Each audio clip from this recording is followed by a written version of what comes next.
Welcome to this session of oral presentations. My name's Annie Harrison. I'm a lecturer and researcher in public health at the University of Manchester, and I'm here with my colleague Claire Hewish. Do you want to introduce yourself, Claire? Hello, yeah, I'm supporting the session. I'm Claire. I'm one of the lecturers on the Masters of Public Health programme here at the University of Manchester. And we have a couple of other colleagues who might just dip in if we need any more help. So I just want to let everybody know that we're recording this session. If you don't want your face to appear, please turn your cameras off. So in terms of etiquette, cameras off, mics off, unless you're doing a presentation. We have a feedback form. No, that's not right. We have a scoring form. There's going to be prizes for posters and oral presentations. And the link to the form is in the chat. So if you could please, at the end of the presentations, score them and put the scores on the feedback form and submit, please. That would be great. So our first speaker is Ricola Cummings. And Ricola is, Ricola is from Brunel University, London, and is going to speak on the COVID-19 pandemic and adult dietary behaviours, a narrative review. Would you like to speak? Oh, actually, we're going to see this presentation as a video, and we're just about to run it now. The questions will be live. Hi there, this is Dr. Ricola Cummings, and welcome to my presentation on the COVID-19 pandemic and adult dietary behaviors. I hope you enjoy. It's 7 a.m. and you are so tired. But hey, TGIF! Instinctively, you grab your phone and open your inbox, but only to see an email that you've been laid off. Oh, and the city is still in lockdown because of the pandemic. After sulking in despair for a while, your tummy starts growling. So you head on over to the refrigerator to grab that healthy morning breakfast. And that's when you saw it. That triple-layered Belgium chocolate mousse cake with the decadent chocolate curls on top. And it just seemed to be calling out to you. Let's be honest here. What would you really go for? Now hold that thought for a second. According to the World Health Organization in 2019, chronic illnesses account for over 60% of the global disease burden. And we know from many studies that diet is a huge modifiable risk factor. So, what really happened when COVID-19 hit? All across the globe, people have been experiencing financial insecurity because of job loss and an unstable economy. They've been socially isolated because of the stay-at-home mandates to curb the spread of the virus. They've been disruption of food chain supplies because of border closures. And additionally, food security crisis and fear of infection and health of loved ones. Now, these are all statistics that have been reported by the Center for Disease Control. In one way or another, it's been really stressful for all of us. Now, let's think back about our initial scenario of the breakfast options. What do you eat when you're stressed? In this study, 4 theories about the relationship between eating behaviors during stressful circumstances were examined. First, we have Saminsky and Spencer in 2014. They believe that prolonged psychological stress releases the hormone cortisol, which then stimulates hunger. Next, there's Yao and Potenza in 2013. Hyperphagia and hypophagia states may be induced by stressful situations. Stone and Brownwell in 2007. Their concept was the more stressed you are, the less you'll eat. And finally, Canetti and colleagues in 2002. Their theory was that obese persons continue to eat irrespective of the presence or absence of stressors. Now, from the onset of the COVID-19 pandemic, there's been tons of research about COVID-19 and its impact on lifestyle choices, especially dietary behaviors. However, the results have been inconclusive. So to tackle this problem, I've conducted a narrative review on the existing literature. This brings us to our research question. Have dietary behaviors around the globe been impacted by the COVID-19 pandemic? And if so, then how? The following flow diagram is an outline of the methodology that was adopted for this research. The databases PubMed and Cinehill, along with the search engine Google Scholar, were used, and initially 214 articles were generated. After the screening process and the eligibility assessment, 43 articles were used in this study. Let's take a look at the results. From the 43 studies, data was identified across 6 continents: Africa, Asia, Europe, North and South America, Australia. And these were mostly online cross-sectional surveys, although some longitudinal research was also conducted. So let's think back for a second about our hypothesis. We are trying to understand how these dietary behaviors have been impacted. Of the 43 studies, 6 identified predominantly positive behaviors that emerged. However, 19 studies identified predominantly negative behaviors, and this speaks volumes. 2 of the studies reported no overall change in the dietary behaviors of the populations, and there were also some other emerging themes. There were 12 studies that investigated the impact on vulnerable populations, and 12 studies reported simultaneous positive and negative behavior changes in the study populations. Let's take a look at the positive findings. There's been reports of increased homemade meals. That's good. Increased Mediterranean diet adherences, increased purchasing and consumption of fruits, vegetables, and fish, and more persons reported eating breakfast and drinking more water. And then there were negative findings like increased quantity and frequency of eating and snacking, an increase in unhealthy food consumption, paralleled with a decrease in the consumption of healthy foods. There's been more unhealthy food preparation methods when people stay at home and they're cooking more, but they're also, a majority of the participants have reported deep frying and other unhealthy food preparation methods. There's been excessive emotional and binge eating episodes, and overall vulnerable populations were reported to be at a greater risk. In most cases, overweight and obese persons reported increased eating and subsequent increased BMIs. This confirms Canetti's theory that we looked at earlier. However, there was an anomaly. In a study by Gornica and colleagues in 2020, they have found that Polish obese subjects adopted healthier eating habits during the lockdown. In some studies, it should be noted that participants reported difficulties in sourcing healthy foods during lockdown, which goes back to some of the impacts that the pandemic has had. We will also cover this later on in our recommendations. The following research gaps were identified. There's been a severe underrepresentation of men. Only 2 studies considered other gender identifications as a demographic. Also, there were no studies found assessing the impact of COVID-19 on dietary behaviors in Antarctica. Now, this might be because Antarctica's first reported case of COVID-19 was late in December 2020, and also because they didn't have an excessive spread like we've experienced in the other continents. Moreover, insufficient research assessing the impact on diabetic populations should be noted. Now, there was only 1 study of the 43 that touched on the diabetic populations, and according to the World Health Organization, in 2021, there are over 422 million people worldwide that are suffering from diabetes.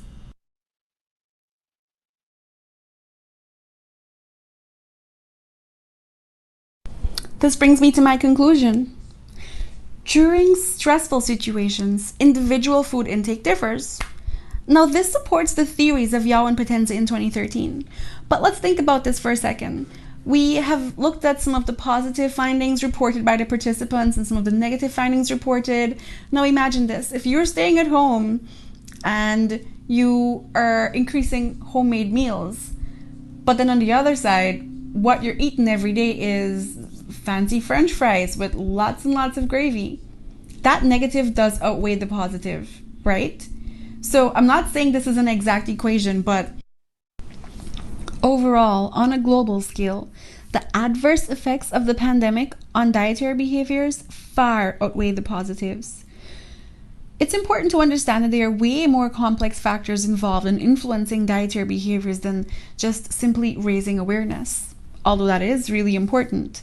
There's the individual level, but there are other factors that need to be targeted. There's social, cultural, community or environment, agricultural, industry and market.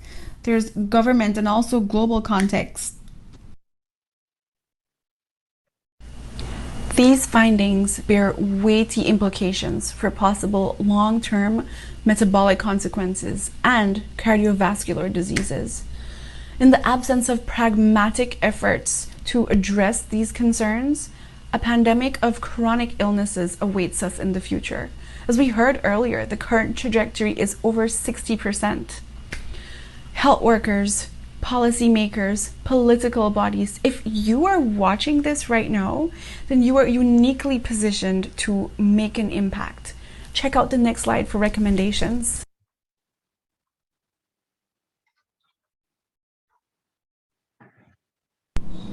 Obviously, it's unrealistic to expect one single intervention to address the intricacies of dietary behavior changes, and therefore synergistic approaches should be considered.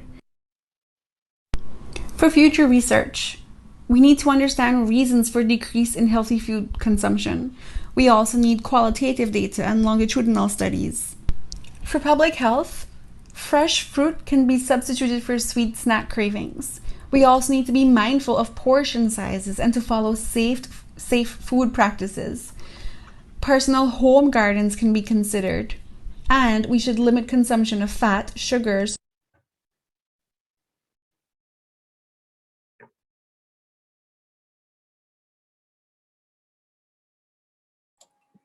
Hi, Ricola. Is that the end of the presentation? There were a few seconds remaining, but I'm pretty sure you got the gist of it. Absolutely. Thank you very much. So we have a few minutes for questions. I've got two. I'm going to read questions out rather than asking people to speak. So we have a couple of questions. So Paula is asking about the quality of the studies, and Greg is asking about whether there was a difference between people working at home or people still going to workplaces. Would you like to just briefly? Yes, thank you so much for your questions. So regarding the quality of the studies and if I find them reliable.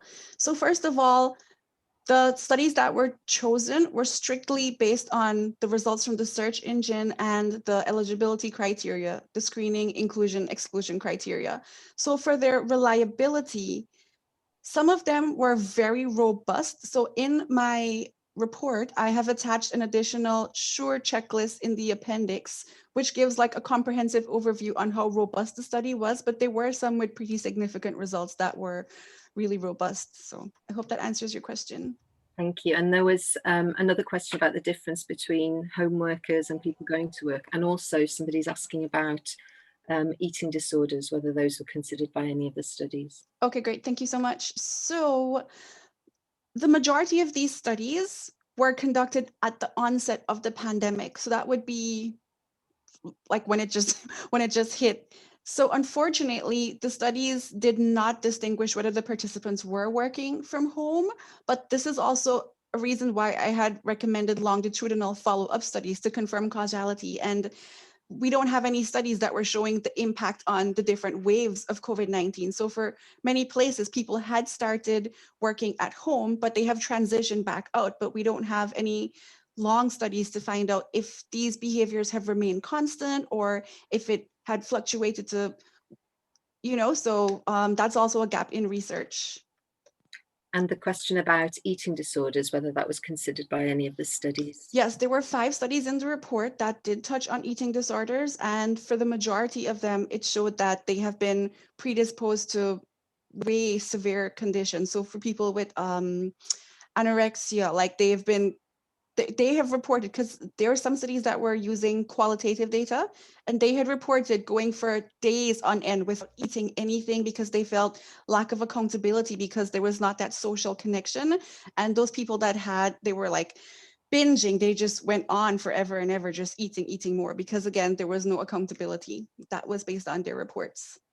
Great. Thank you very much, Ricola, for a very Okay, thank you. presentation. That's great. So our next speaker is Alex Joseph. Alex, would you like to share your screen?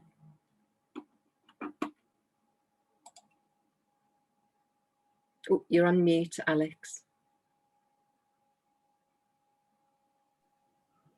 Great.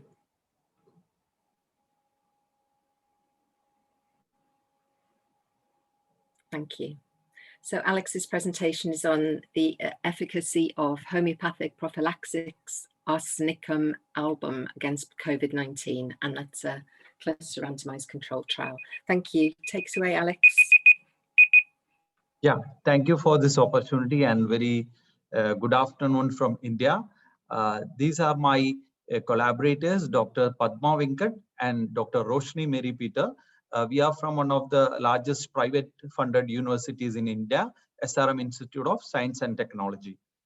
So this was a study we did in the rural villages of Tamil Nadu to study the efficacy of the homeopathic prophylaxis called arsenicum album, which was recommended by the government of India, a ministry which is dedicated to the alternative medicine. In short, we call it an Ayush ministry. So we know that currently there is almost 191 million cases globally and 31 million cases infected in India. In the time in which we were doing this study, it was hardly 30 million cases globally and only 7 million cases in India. So that was the period of the time when we did the study, just after the first wave started subsiding and when the normal activities began. So that is the context and the time of the study. So that time there were no definite medications or treatment, especially vaccines were not available. Even though now there are vaccines, but we are not sure how far it is effective against all the emerging variants which are coming up. And homeopathy drug, this arsenicum album, works on a principle of symptom similarity and not based on the organism similarity. So we actually took this as an opportunity to see how far it is evidence-based and how far it can be used for public use. So this particular medication was recommended by the, like I said, the Ministry of Ayush, the indigenous ministry, the ministry which actually looks into the indigenous system in India. So the homeopathic medicine is considered to be safe, economical, easy to administer, and without side effects. So this was the reasons we have taken this particular medication for a trial. So the primary objective was to study the efficacy of homeopathic prophylaxis arsenicum album. Then secondary objective was to reduce the severity of symptoms related to COVID-19 and the mortality.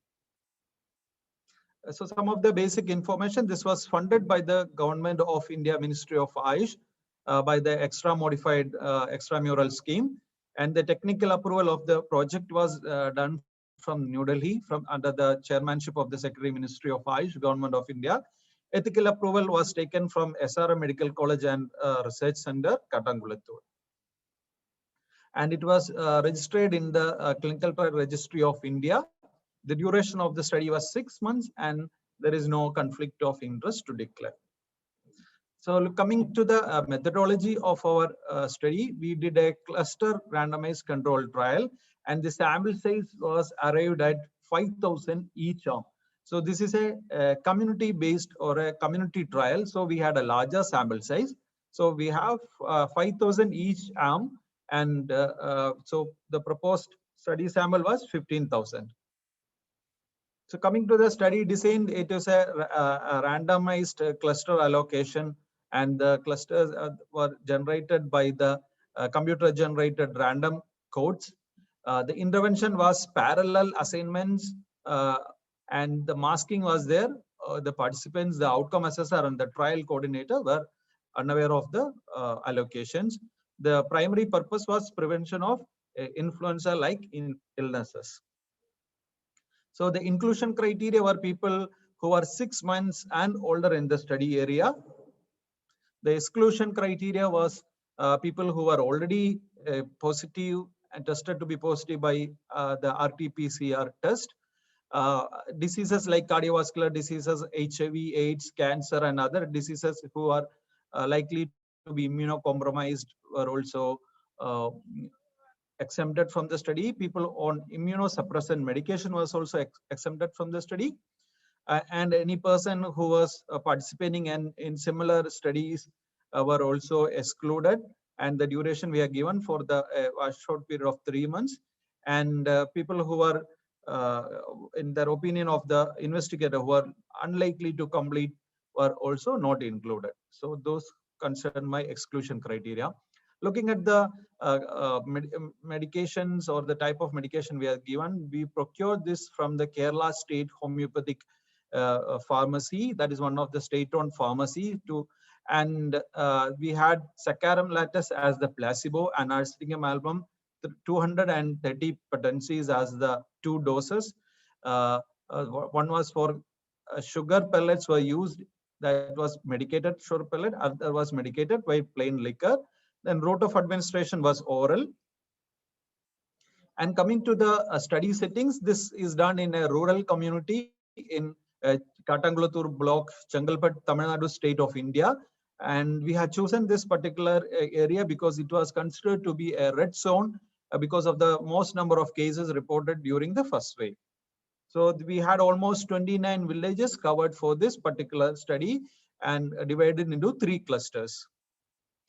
So there is no potential risk or side effects for administration of the drug, Arsenicum album 30 potency and 200 potency, and it can be taken for the people who are currently on any medication such as in allopathic or Ayurvedic, which is most frequent in India.